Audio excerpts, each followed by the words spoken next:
మిగతా దేశాలంతా కూడా తమ చెప్పు చేతుల్లో ఉండాలని, పాలకులు అమెరికా సామ్రాజ్యవాదం చెప్పినట్టుగా వినాలని, తమ పెట్టినటువంటి ఆంక్షలన్నింటినీ కూడా అమలు చేయాలని, అమలు చేయనటువంటి దేశాల మీద దాడులు చేస్తాం, యుద్ధం చేస్తాం, అణిచివేస్తాం, హత్యలు చేస్తాం అనేటటువంటి ధోరణితో ప్రపంచ పోలీసులాగా ఇంతకుముందు పాలస్తీనా మీద ఇజ్రాయెల్కు సహకరించి పాలస్తీనా ప్రజల మీద గాజా ప్రాంతంలో దారుణ హోమాన్ని సృష్టించింది.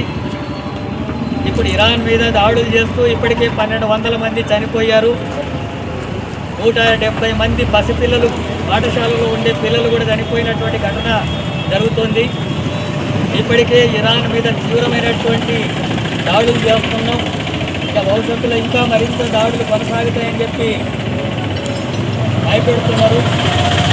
అట్లాగే ఇరాన్ తర్వాత క్యూబా మీద ఆ దాడి ఉంటుందని చెప్పి ప్రకటిస్తున్నారు. లాటిన్ అమెరికా దేశాలంతా కూడా మన కనుసనల్లోనే ఉండాలని చెప్పి వెనిజులా మీద దాడి చేసి అక్కడ ఉండే ఆయిల్ అంతా కూడా వ్యాపారం చేసుకునేటటువంటి పద్ధతిని అనుసరిస్తున్నారు. అట్లాగే ప్రపంచంలో తనకు వ్యతిరేకంగా చైనా కానీ ఇతర దేశాలంతా కూడా ముందుకు వస్తున్నటువంటి నేపథ్యంలో తన యొక్క పట్టు నిలబెట్టుకోవడానికి, తమ డాలర్ ఆధిపత్యాన్ని కొనసాగించడానికి, సామ్రాజ్యవాద ధోరణి కొనసాగడానికి మిగతా దేశాల మీద కూడా ఇలాంటి పెత్తనాలు, ఆంక్షలు, దాడులు, యుద్ధ వ్యాపారాలు, ఇలాంటి అరాచకాలకంతా కూడా అమెరికా సామ్రాజ్యవాదం పాల్పడుతున్నది. దీన్ని సిపిఎం పార్టీ తీవ్రంగా వ్యతిరేకిస్తుంది. అట్లాగే మన భారతదేశ ప్రధాని, కేంద్ర ప్రభుత్వం అమెరికా సామ్రాజ్యవాదం ముందు మోకరిల్లుతుంది.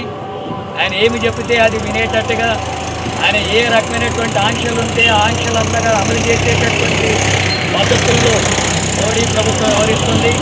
తారీఫులు విధిస్తే దాన్ని ప్రతిఘటించకుండా అమలు చేస్తామని చెప్పింది. రష్యాతో ఆయిల్ కొనుగోలు చేయకూడదు అని చెప్పి అంటే ఆపేసింది.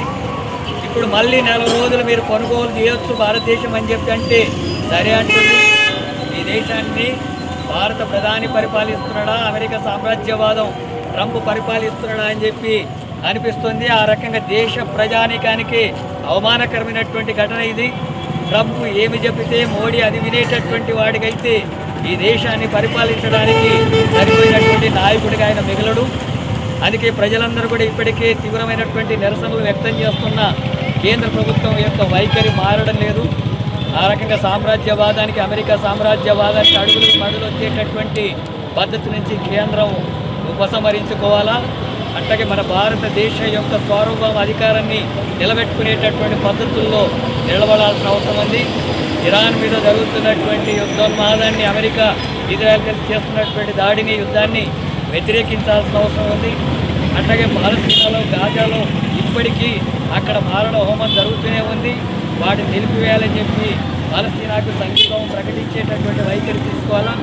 అట్లాగే ప్రపంచవ్యాప్తంగా అమెరికా సామ్రాజ్యవాదం అనుసరిస్తున్నటువంటి నియంతృత్వ ధోరణులకు, పెత్తనానికి వ్యతిరేకంగా భారతదేశం నిలబడ్డప్పుడే ఈ దేశంలో మనం ప్రజల్ని గౌరవంగా ముందుకు తీసుకెళ్ళడానికి అవుతుంది.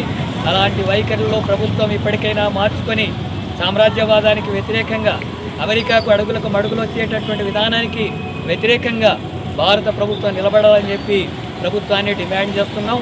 ఆ రకమైనటువంటి వైఖరి తీసుకోకపోతే మోడీ ప్రభుత్వం అమెరికాకు సానుకూలమైనటువంటి వైఖరి, సామ్రాజ్యవాదానికి సానుకూలమైనటువంటి వైఖరి తీసుకుంటే సామ్రాజ్యవాదానికి, బ్రిటిష్ సామ్రాజ్యవాదానికి వ్యతిరేకంగా పోరాడి మనం ప్రాణాలు త్యాగం చేసి దేశ స్వాతంత్రాన్ని సాధించుకున్నటువంటి ఈ దేశ పోరాటాన్ని, స్వతంత్ర పోరాటాన్ని అవమానించినటువంటి పద్ధతి అవుతుంది. ఇప్పటికైనా ఆ రకమైనటువంటి విధానాలని మోడీ ప్రభుత్వం ఉపసంహరించుకోవాలని చెప్పి కోరుతూ ప్రజానీకమంతా కూడా యుద్ధాన్ని వ్యతిరేకించాలా. శాంతిని మనం కోరుకోవాల్సిన అవసరం ఉంది. యుద్ధం వల్ల జరిగేటటువంటిది నష్టమే తప్ప, ప్రాణహానే తప్ప, ఆర్థిక సంక్షోభాలే తప్ప, ఈ సామాన్యమైన ప్రజల మీద భారాలు పెరగడమే తప్ప ఇంకొకటి ఉండదు. అందుకే వీటన్నిటిని వ్యతిరేకించాలని చెప్పి ప్రజలకు విజ్ఞప్తి చేస్తూ ఈరోజు సిపిఎం పార్టీ ఆధ్వర్యంలో వనపర్తి పట్టణంలో ఈ నిరసన కార్యక్రమాన్ని మనం నిర్వహిస్తున్నాం.